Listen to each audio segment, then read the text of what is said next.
New SWAT standoff. An officer injured in gunfire. There was gunshots everywhere. An active shooter barricaded inside a Brookhaven apartment. The gunshots sending neighbors running for cover. We've been following that SWAT standoff all night. Again, at least one officer is hurt. So many officers at this Brookhaven apartment complex. 16 WAPT's Ann Parker joins us live now from Brookhaven. Ann, what can you tell us? It's still a very active scene out here. You can see behind me dozens of cop cars, MHP and the SWAT team, along with several city police are also out here. Now, we have been hearing several gunshots. We actually were moved back to a safer location. We're standing in a much safer location tonight, but we have been hearing several gunshots throughout the evening. What we know, officers say at least one person is heavily armed and has locked himself inside and is refusing to come out. Residents in the complex say they know the victim and tell us this all started when he found out he was going to be evicted from the apartment complex. Witnesses say he came out screaming he was going to kill people. Police arrived, and that's when they say he barricaded himself inside of the apartment. Warren Strain with NBI says one officer was injured during gunshots. He says his injuries are non-life-threatening. Again, police say one man is heavily armed and barricaded inside of a Brookhaven apartment. Right now, all we know is that officers are working to get him out. We will continue to keep you updated with the latest information throughout the night. Live in Brookhaven, Ann Parker, 16 WAPT News. Such a scary situation there, Ann. Thank you. Now, again, police are in a standoff with a man who is barricaded inside an apartment at the Brookhaven Apartments. As Ann mentioned, we know one officer injured during the gunfire.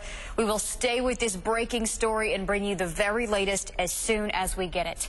Now to David for your weather first.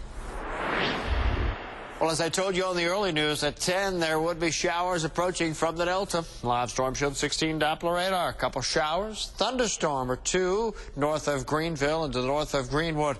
Cold front is headed this way, and sometime after midnight, we will see the threat of a very quick shower or thunderstorm that'll move through. Find out what's behind the front coming up in a few minutes. All right, David. New tonight, water crews rush to repair a major water line break near the reservoir.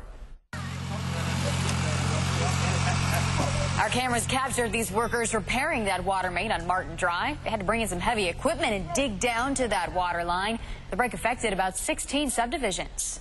We've turned on everything. We've got all the tanks and wells running, and we've opened all the valves that we closed. So hopefully everybody's starting to get water pressure back right now. My crew, some of them have been working now for 18 hours straight, so they're going to go home and rest.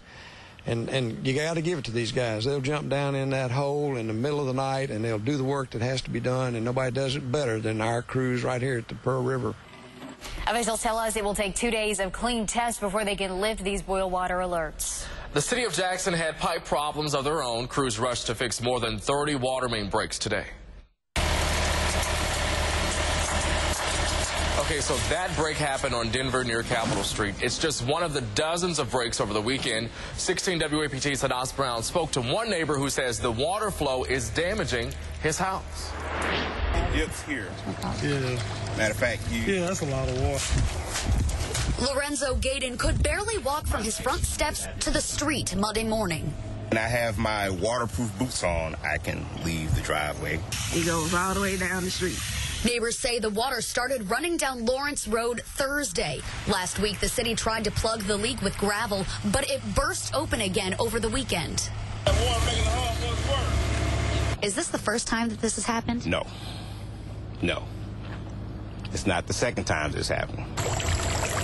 Gaden says he's seen a big water main break on his street every year for the past 3 years. But now he says the water is getting inside his house. Where we saw that water had come into the room, so we're going to have to get rid of the carpet, probably get rid of the baseboard, get someone to look at the walls and make sure that we don't have mold. Outside the home, Gaden says the water is eating away at his driveway, causing problems for cars. We've had a relative stuck in the right next to the driveway. They couldn't quite gauge where the driveway had eroded. You constantly run water over a rock, it'll wear away. So driveways are no different.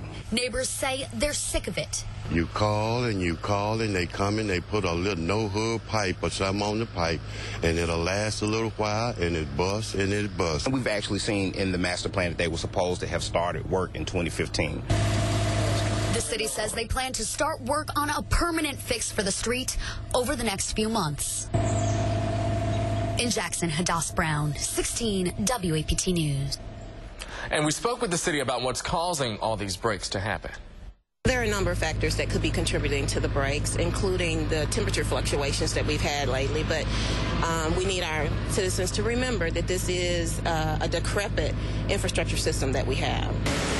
The city issued a boil water notice today in response to the breaks, this one off River Place Road in Jackson. The city says if you see a water main break, call 311. And to see a full list of the water main breaks they're dealing with now, head over to our website at WAPT.com. $1,500 worth of cell phones stolen from a Flowood store. Surveillance cameras recorded a child and several people inside this Blue Phone store.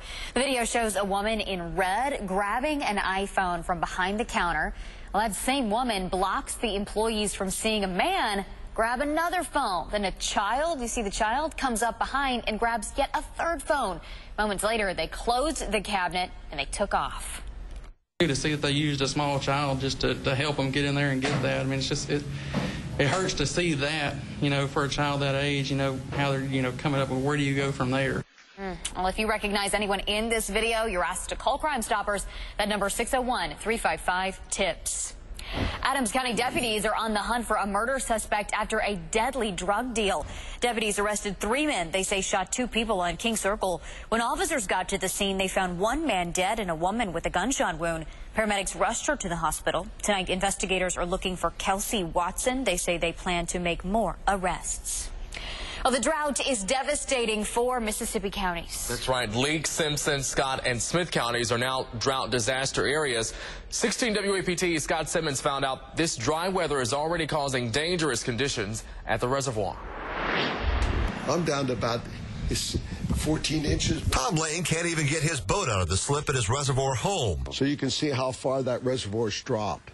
Out here. It dropped at least 3 feet since this summer. We checked on his neighbors, the Clarks, a month ago when their boat was barely floating. Now it's dry docked, stuck in a muddy bed. One of the big concerns I think we've got is, while the reservoir is dropping, is the foundation problems in the neighborhood. The reservoir has dropped a full 2 feet, and it continues to drop about a foot every month. No measurable rain has fallen since the start of summer, but reservoir leaders say they have to keep water flowing out so Jackson can have a supply of drinking water. We've got about 20 months of supply of water for the city of Jackson, so it's going to rain before then. But it would turn into a mud flat out there if it went to that length. It's probably going to turn into a mud flat when it goes down another 2 feet. When they started building the reservoir in the 50s, there were forests out here. What trees weren't cut down were actually left in place. The stumps are still there. Normally this water would be about halfway up these rocks.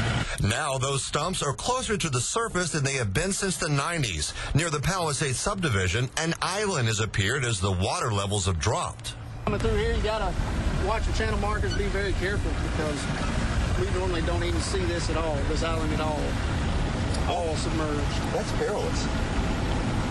Terrible boat if you ain't careful. That's why you watch your channel markers. They're always at risk outside the channel, more so now. And again, it's because people do learn the lake at one level, and when the level changes, you've got to be conscious of the changes. Changes that will become more evident with no rain in the forecast and the reservoir water levels dropping even more each day. At the reservoir, Scott Simmons, 16 WAPT News. Let's bring in Chief Meteorologist David Hartley. And David, we may finally be getting some relief here. Well, we're going to look maybe in about 10 days or so, change to the weather pattern. Could see some significant rain develop across the southern states, which would be much needed. Since the 1st of July, the last 3.5 months at the airport, just shy of 3 inches. That puts us almost a foot of rain behind where we should be this time of the year. So chance of a little rain tonight. Rest of the week looks dry, but as I said, about 10 days or so as we head to the latter parts of October, looks like a pattern change and looks like more substantial rains will be possible. David, thank you. Biloxi police tased a Florence man after police say he tried to attack an officer. Video shows police leading Roy Nelly right there away in handcuffs. Police say they pulled Neely over moments later.